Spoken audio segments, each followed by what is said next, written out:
The 10th and final commandment of a growthpreneur is thou shalt assume nothing. Most small business owners, they make decisions on gut feeling.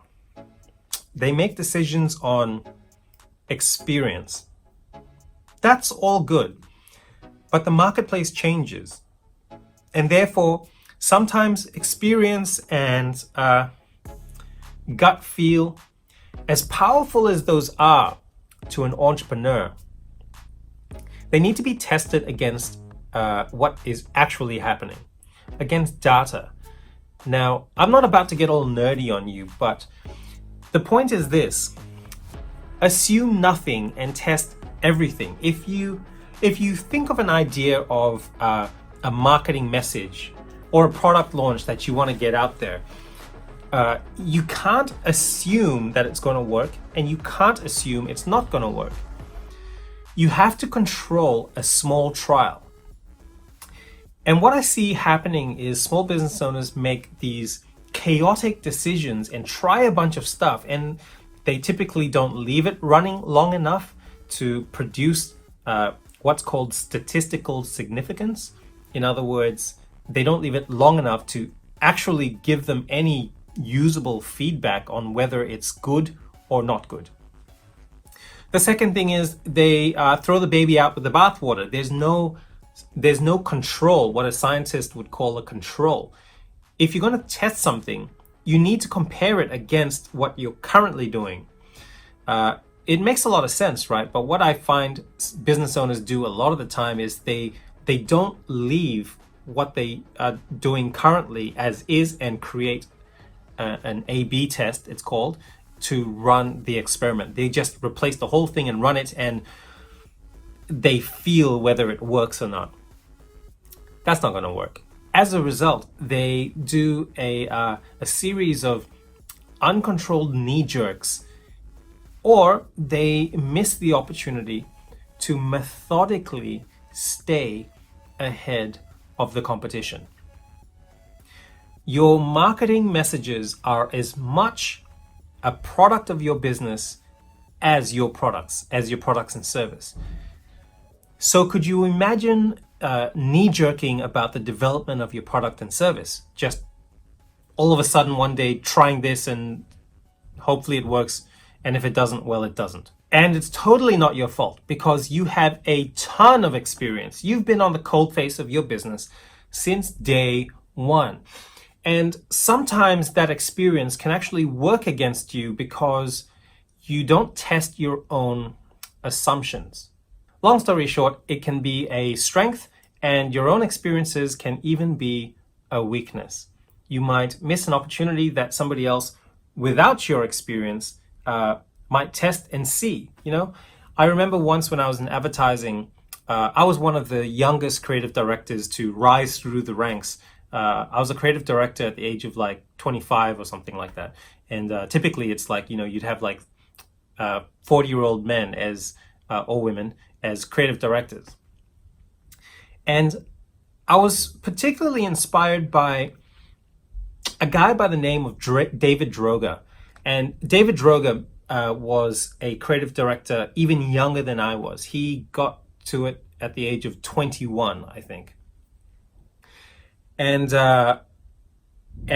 they asked him this question. They said, so Droga, how is it that you managed to rise up so quickly in the advertising world? And he said this interesting thing. He said, I didn't have the baggage of experience that everybody else did. I was very naive. Therefore, I just tried anything. I didn't know what shouldn't be done or couldn't be done. I just did it.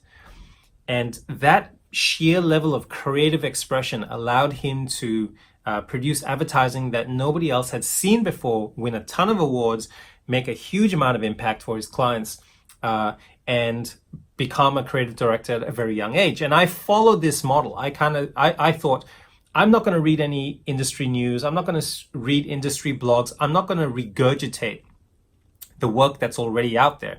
And you might be listening to this and thinking, maybe I do a little bit too much of copycatting the industry and what my competitors are doing. and not enough original thinking. So I want to give you three frameworks that you can use to make sure that you're not just recycling what has already been done, but that you position yourself as a genuine market leader. The first is make a list of ideas that you have. When they come to you, have a place that you can note it down without any expectation to flesh it out, develop it, or to make it responsible or operational or realistic. Just have a place to jot down the ideas. If you're like me, you're going to try and execute those ideas immediately because you get excited. You think I'd rather just test it quickly and get it done. But that you got to resist that urge to just knee-jerk, to just go out there and do something. You have to resist it. Instead, put it down, put it in the drawer, so to speak, for thinking later when the excitement and the emotion of having a new idea is dissipated at least a little bit. Then, instead of randomly trying ideas, the second thing you want to do is to schedule them in your calendar. So you can be excited, but schedule ideas and new communication styles or new communication tactics or new marketing ideas or even new business operational ideas that you want to try. Schedule it as a test in your calendar. So let's call it June, you're going to do X, and then July, you're going to do Y, and so on and so forth. The third thing that you need to do is to keep a note of what actually works and what doesn't work and make a note of it. So really, practically speaking, let's say you want to try running Google Ads with a very specific phrase to a very specific market. You don't just go out there, turn off all your ads or replace your ads and just dump it into Google Ads willy-nilly. Follow the three-step process. The first is you're going to list down your ideas and all the different iterations and expressions of that phrase or message to that market. The second thing you're going to do is you schedule it. I will try this in quarter or month. And then the third thing is to watch very carefully, daily if you can, what is getting impressions, clicks, traffic, and what is not getting it. Switch it out, try something else, and consistently optimize and measure, optimize and measure, optimize and measure until you have a competition killing ad. Now, I use Google Ads as an example because this is typically the place that small businesses fall over. They run a bunch of tests, and the way that Google Ad works is if you don't be methodical about your trials and your tests, you could be burning money for no reason whatsoever.